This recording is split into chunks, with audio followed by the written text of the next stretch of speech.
వచ్చాడు చప్పట్లు కూడా అడుగు ముందుగా మహాదేవ స్వామిని ఒక సుభాష్ చంద్రబోస్గా ఒక అడుగు ముందుకు ఎదించారు.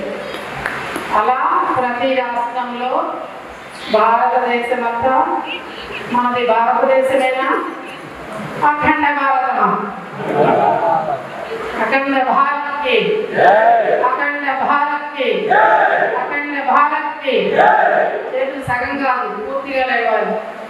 అఖండ భారత్ కి అఖండ భారత్ కి అఖండ భారత్ కి. అలాగే గోమాతని నాకు ఈరోజు 3 గంటల టైంలో కలవచ్చు. 3 గోవులు కనిపిస్తున్నాయి, చాలా అద్భుతంగా ఉన్నాయి శ్వేతవర్ణంలో, కానీ 3 కాళ్ళతోనే ఉన్నాయి. మనం కూర్చున్న వాళ్ళందరికీ 2 కాళ్ళు ఉన్నాయా? ఎంతమందికి 2 కాళ్ళు ఉన్నాయి అనుకుంటున్నా చేతులెత్తండి. కానీ ఒక కాళ్ళ మీద నడుస్తున్నాం, ఒక కాళ్ళతోనే జీవిస్తున్నాం. ఒక కాలంలో భారత్లో ఉండిపోయిందా లేదా? జీవితాలు ఎలా ఉంది, సమాజం ఎలా ఉంది? 2 కాళ్ళతో ఉన్నామని భ్రమపడుతున్నాం, కానీ జీవితం అలా ఉందా? లేదు.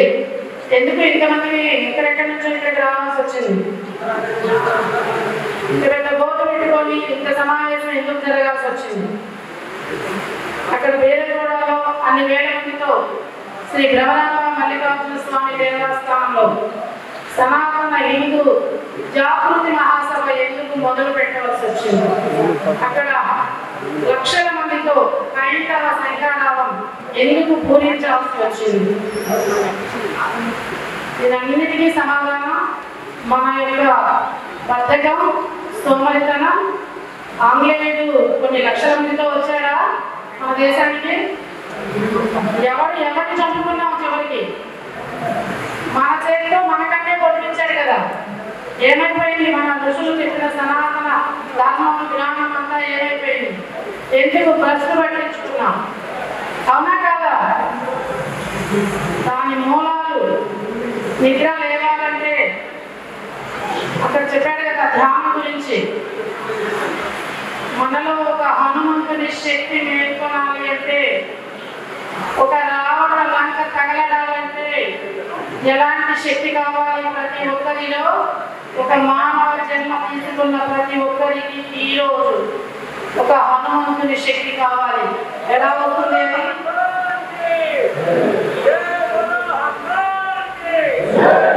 హనుమంతుని శక్తి, ఆ హనుమంతుని శక్తి ఊరికే రాదు, జై శ్రీరామ్ అంటే రాదు. కళ్ళు మూసుకొని కూర్చొని సాధన చేయాలి. సాధన సాధ్యతే సర్వం అన్నాడు. ఇంటే చూస్తే వీటినే రాదు, అనుభవమే జ్ఞానం అన్నారు. అలాగే పెద్దలు అనుభవిస్తేనే తెలుస్తుంది ఆ రుచి ఎలా ఉన్నది, ఆ కష్టం ఎలా ఉంది.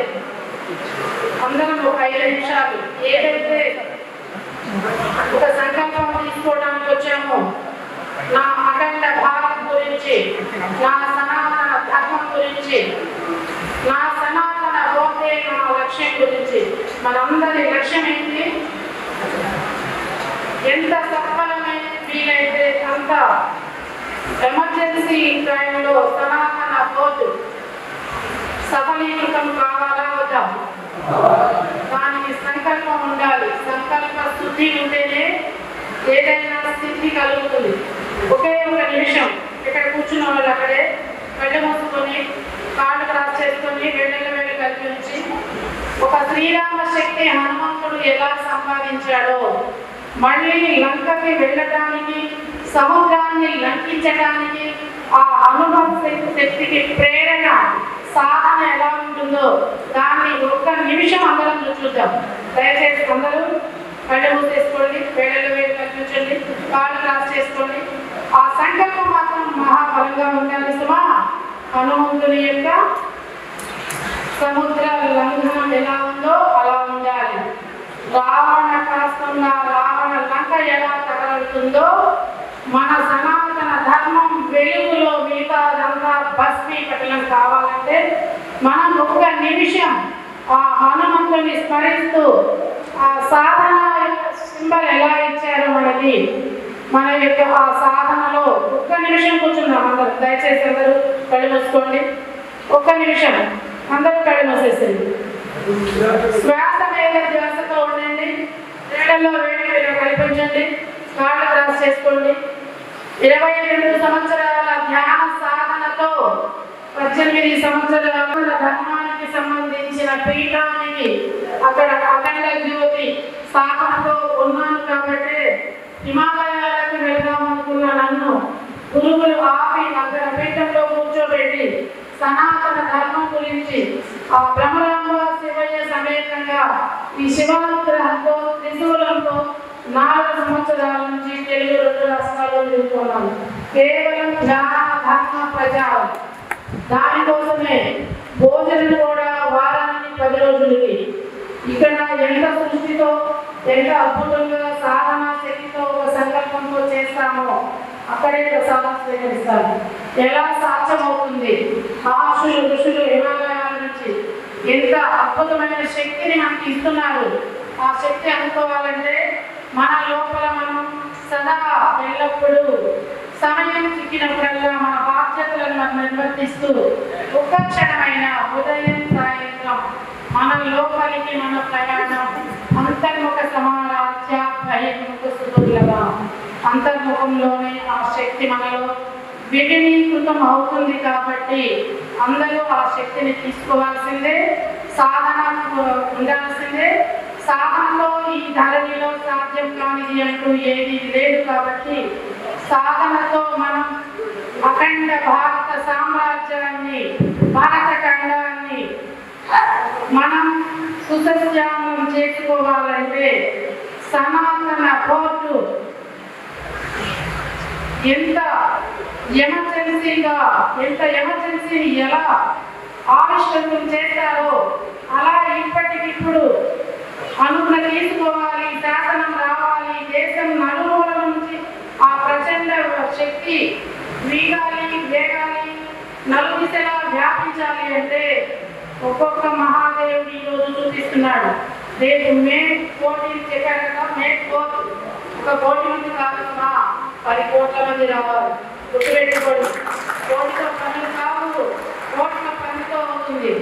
అది మన ధనం రావాలి. మన వచ్చినప్పుడే ఋషుల యొక్క ప్రణాళిక ప్రకారం మన సనాతన కోర్టు మన ఇంటికి తల్లి ఎలా ఒక పెద్ద దిక్కు అవుతుందో, తండ్రి సమాజానికి ఒక దిక్సూచి అవుతాడో, మన యొక్క సనాతన ధర్మానికి కూడా అదే నిత్య నూతనంగా ఈ దైవభూమి దేవభూమి సనాతనమైన భూమిలో సత్యం విరాజిస్తుంది.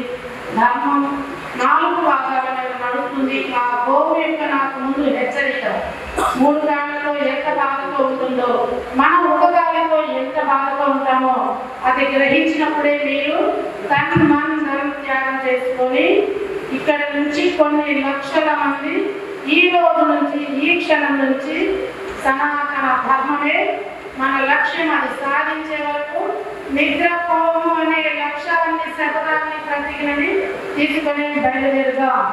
శుభమస్తు అందరికీ.